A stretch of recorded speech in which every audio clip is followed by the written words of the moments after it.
किसी ने बड़े कमाल की बात कही है, जीत और हार आपकी सोच पर निर्भर करती है। मान लो तो हार होगी और ठान लो तो जीत होगी। जय श्री कृष्णा दोस्तों, श्रद्धा जीवन ज्योति में आपका स्वागत है। दोस्तों, आज की कहानी एक ऐसे व्यक्ति की है जो अपने जीवन से दुखी और परेशान था और अपनी जिंदगी से हार मान चुका था। दोस्तों, वह युवक एक महात्मा के पास जाता है और कहता है वह अपने जीवन से बहुत दुखी है। मैं अपनी बीवी और बच्चों और परिवार को खुश नहीं रख पा रहा हूँ और मैं अपने लिए भी कुछ नहीं कर पा रहा हूँ। कभी कभी तो मुझे लगता है कि मैं अपनी जिंदगी को खत्म कर दूँ, जिससे हमारी सारी परेशानियाँ दूर हो जाएं, जिससे मैं अपने बुरे समय से बाहर निकल सकूं। मेरा बहुत बुरा वक्त चल रहा है, तो वक्त की रोटी कमाना मेरे लिए मुश्किल हो गया है। अब आप ही बताएं, मैं जिंदा रहूं तो कैसे रहूं, अपने परिवार को कैसे जिंदा रख सकूं। क्या कोई साधारण सा तरीका बताएं ताकि मैं आसानी से समझ सकूं, क्योंकि मैं ज़्यादा पढ़ा लिखा नहीं हूँ। शायद आप बड़ी बड़ी ज्ञान की बातें करेंगे तो मैं समझ ना पाऊँ। महात्मा ने मुस्कुराते हुए कहा कि तुम एक काम कर सकते हो। महात्मा ने सामने इशारा करते हुए कहा, ऊंची पहाड़ी पर एक मंदिर है। उस मंदिर के पास चींटियों का घर है और उस घर में हजारों चींटियां रहती हैं। मैं सुनने में बड़ा अजीब लगेगा, लेकिन वह चींटियां उस मंदिर की जमीन को खराब कर देती हैं, उस जमीन की उपजाऊ मिट्टी की शक्ति को खत्म कर देती हैं, जिसके कारण वहां पर कोई पेड़ या घास नहीं हो पाती। इसीलिए तुम मेरा एक काम करो, जिसके बाद मैं तुम्हारे सारे सवालों का जवाब दे दूंगा। 7 दिन लगातार उस पहाड़ी पर जाओ और उन चींटियों के घर को तहस नहस कर दो, उसे तोड़ दो। जब भी तुम्हें चींटियों का घर मिले उसे नष्ट कर दो, लेकिन याद रहे, घर तोड़ते समय कोई चींटी मरनी नहीं चाहिए। इस बात को ध्यान में रखते हुए वह युवक वहां से चला गया। शायद उसको यह समझ नहीं आ रहा था कि वह महात्मा मुझसे ऐसा क्यों करवा रहे हैं। वो तो उनका घर तुड़वा रहे हैं, उन पर अत्याचार करवा रहे हैं। ऐसा कोई महात्मा भला करता है? लेकिन फिर भी वह उन महात्मा जी की बात मानकर उस पहाड़ी पर जाने लगता है। जब वह पहले दिन उस पहाड़ी पर पहुंचता है, देखता है कि वहां बहुत सारी चींटियां अपना भोजन जुटाने में लगी हुई हैं। सारी चींटियां कतार से चल रही हैं और अनाज के छोटे छोटे दाने उठाकर अपने घर में जमा कर रही हैं। यह सब देखकर पहले तो उस युवक का मन कमजोर हो गया। उसने सोचा कि यह इतनी मेहनत कर रही हैं और मैं उनके घर को तबाह कर दूंगा तो इनको कितना बुरा लगेगा।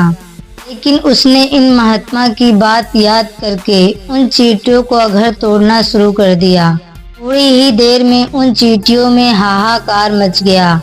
अब वह चींटियां उधर उधर दौड़ने लगीं। अभी तक जो चींटियां कतार में चल रही थी, अब वह इधर उधर भागने लगी और वह इधर उधर भागकर अपनी जान बचाने लगी थी। थोड़ी ही देर में घर टूट गया और सारी चींटियां छुपने के लिए वहां से जा चुकी थी। यह सब करने के बाद वह युवक दुखी मन से घर वापस आ गया। वह युवक बहुत दुखी और परेशान था और उसका मन पश्चाताप से भरा था। रात में उसने लेटे लेटे सोचा, अब तो उन चींटियों का घर टूट गया है, अब वहां जाने से क्या फायदा होगा, क्योंकि चींटियों का घर तहस नहस करने के लिए महात्मा जी ने कहा था, जो मैं कर चुका हूँ। लेकिन कुछ सोचकर अगले दिन फिर सुबह वहां जाने का निश्चय करके वह सो गया और सुबह उठकर वापस फिर उसी पहाड़ी पर पहुंच जाता है, जहां उसने पहले दिन उन चींटियों को घर को तहस नहस कर दिया था। लेकिन वह यह देखकर चौंक जाता है, उन चींटियों ने अपना घर वापस फिर वहीं पर बना लिया था और फिर वह अपने घर के लिए सामान और भोजन इकट्ठा करने में लगी थी। यह सब देखकर उस आदमी को लगा यह चींटियां कितनी मूर्ख हैं। वे कल ही इनका घर नष्ट हुआ था और फिर इन्होंने अपना घर वापस इसी जगह पर बना लिया। यह सोचकर वह आदमी अपने मन में हंसने लगा और फिर महात्मा की बात सोचकर उसने उन चींटियों के घर फिर से तबाह शुरू करना कर दिया। थोड़ी ही देर में फिर उन चींटियों में भगदड़ मच गई और थोड़ी ही देर में वह चींटियां अपनी जान बचाने के लिए इधर उधर भागने लगी और कुछ ही देर में उनका घर फिर से नष्ट हो गया और वह युवक थोड़ा संतोष के भाव से राहत की सांस लेते हुए इस बार मैंने इन चींटियों का घर सही से नष्ट कर दिया। तो यहाँ पर यह चींटियां अपना घर बना ही नहीं सकती, इसीलिए उसने वहाँ पर जाने से पहले थोड़ा पानी डाल दिया और इस तरह वह युवक अपना कर्म करके वहाँ से वापस अपने घर वापस आ गया। और आज सोते वक्त वह यही सोच रहा था, महात्मा जी उससे सही काम करवा रहे हैं। किसी का घर तबाह करवाना किसी महापुरुष को शोभा देता है। क्या होगा अगर वह महात्मा सिद्ध पुरुष नहीं होंगे, तो अगर वह मुझको बेवकूफ बना रहे हो तो। इसीलिए फिर उसने निश्चय किया कि मैं अपने काम को पहले पूरा कर लेता हूँ, भी मुझे पता चलेगा कि महात्मा मुझसे ऐसा क्यों करवा रहे थे। ऐसा सोचकर वह रात में सो जाता है।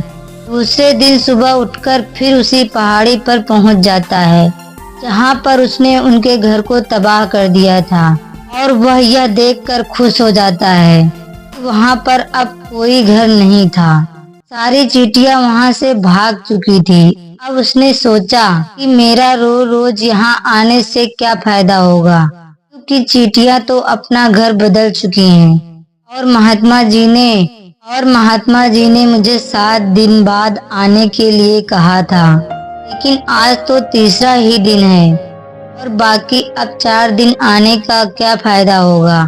और अब यही सब सोचकर उसने वह निश्चय किया, यहाँ से जाकर वह उन्हें महात्मा के पास जाएगा और उनको यह अब सारी बातें बता देगा। जब वह वापस मुड़कर उन महात्मा की कुटिया की तरफ जाने लगा, तभी अचानक उसकी नजर एक और घर पर पड़ी जो कि चींटियों ने बनाया हुआ था। मतलब कि वह घर चींटियों ने ही बनाया था और वह अब नए घर में निवास कर चुकी थी और यह नया घर उनके पुराने घर से थोड़ी दूर पर था।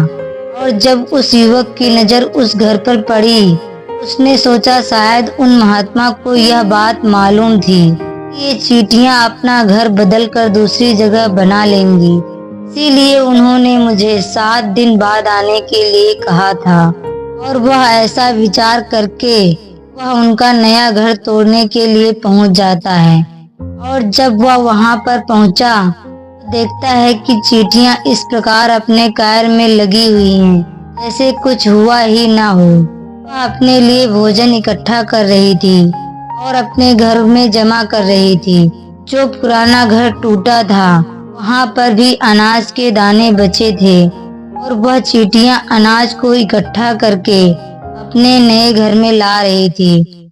और इस बार यहाँ पर उस युवक का मन थोड़ा कमजोर हो गया, क्योंकि वह खुद कमजोर था, वक्त का मारा था। इसीलिए उन चींटियों पर दया का भाव उमड़ रहा था। इसीलिए उन चींटियों पर दया आ रही थी। वह चाहता था कि उन चींटियों की मदद करे, लेकिन वह तो उल्टा उनको नुकसान पहुंचा रहा था। लेकिन उन महात्मा की बात याद करते हुए उसने घर को तोड़ने का निश्चय किया और वह इस बार और ज्यादा सावधानी के साथ घर को तबाह करना शुरू कर दिया। वक्त थोड़ा ज्यादा लगा, लेकिन किसी तरह से चींटियों को नुकसान न पहुंचने की शर्त महात्मा ने पहले ही रखी थी। इसीलिए वह बड़ी सावधानी के साथ उस घर को तबाह कर रहा था। आखिरकार उसने उस घर को तबाह कर दिया, लेकिन इस बार वह और ज्यादा दुखी था क्योंकि उसने उनका नया घर भी तोड़ दिया था। उसने उन चींटियों को बसने ही नहीं दिया और वह अपने आप को शैतान और दुनिया का सबसे बुरा व्यक्ति समझने लगा था। लेकिन वह महात्मा की बात मानते हुए दुखी मन से अपने घर वापस लौट आया। रात को सोने से पहले उसने सोचा, कितना बड़ा हैवान, कितना बड़ा शैतान हूँ। मैंने उनका नया घर भी तोड़ दिया। पुराना घर तो छोड़ो, मैं उनको कहीं बसने ही नहीं दे रहा हूँ। वह चींटियां मेरे बारे में क्या सोच रही होंगी। इतना बड़ा दानव है, उस परमात्मा को तो मेरे द्वारा यह काम करवा रहा है। लेकिन फिर अगले दिन वहां जाने का निश्चय किया। अगले दिन वहां फिर पहुंच जाता है और वहां पर यह देखकर आश्चर्यचकित हो जाता है कि चींटियों ने एक और नई जगह पर अपना घर बना लिया था। इस बार तो चींटियां और भी अधिक ऊर्जा के साथ अपना कार्य कर रही थी और वह एक रात में ही उन्होंने पहले से बड़ा घर बना लिया था और वह अपना खाना इकट्ठा कर रही थी। यह सब देखकर उसे लगा कि यह चींटियां किस मिट्टी की बनी हुई हैं। मैं इनको बार बार यहाँ से भगाने की कोशिश कर रहा हूँ और यह अपना घर यहीं पर फिर से बना लेती हैं। क्या इनको पता नहीं है कि मैं इनको यहाँ बसने ही नहीं दूंगा। यह चींटी हैं, मुझसे कितनी छोटी हैं, लेकिन फिर भी मुझसे हार नहीं मान रही हैं। यह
कर पाया, मैं उनको घर को नहीं तोड़ पाया।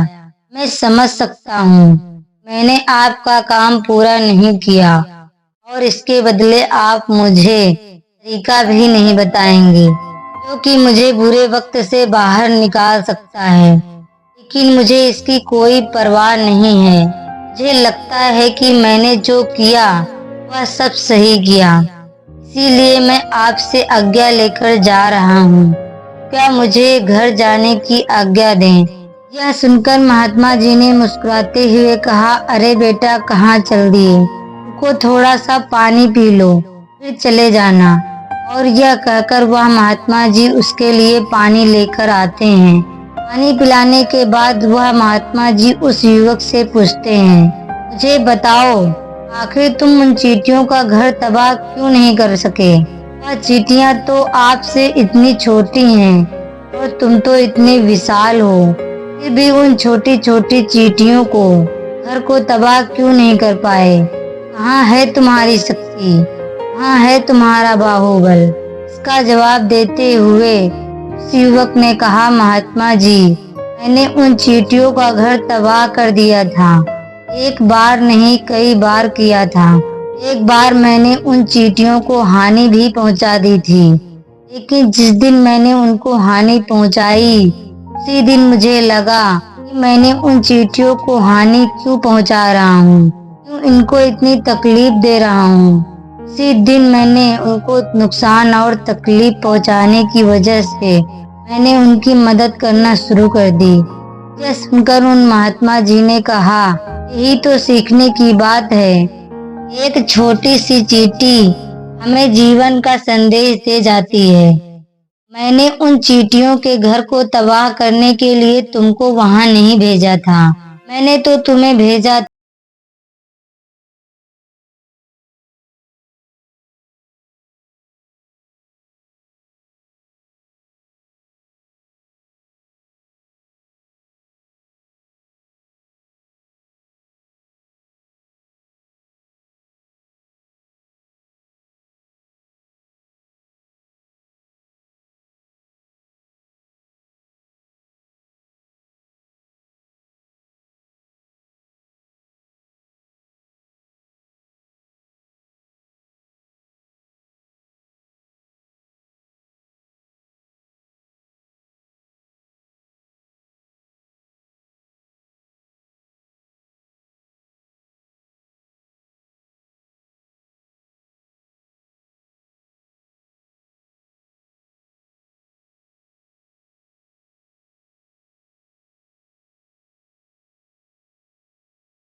हुई। चींटियों ने कभी हार नहीं मानी।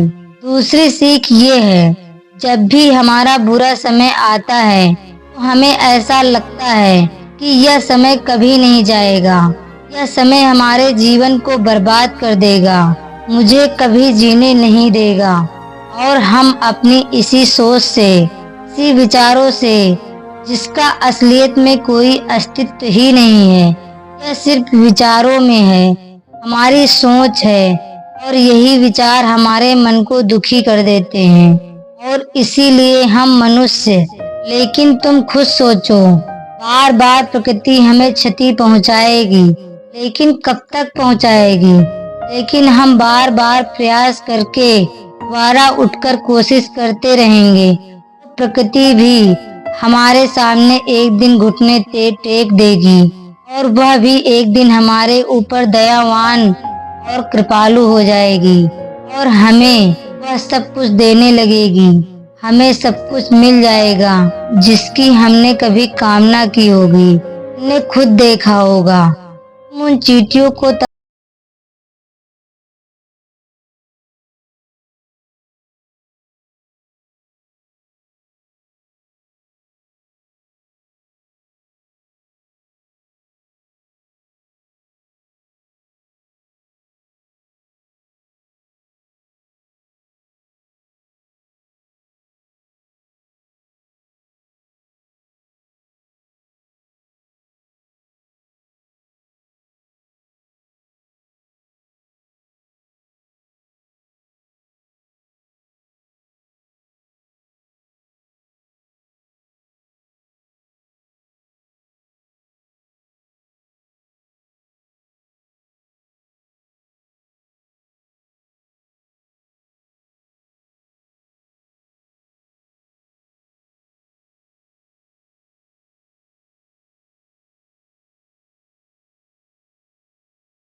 कमेंट में जरूर बताएं।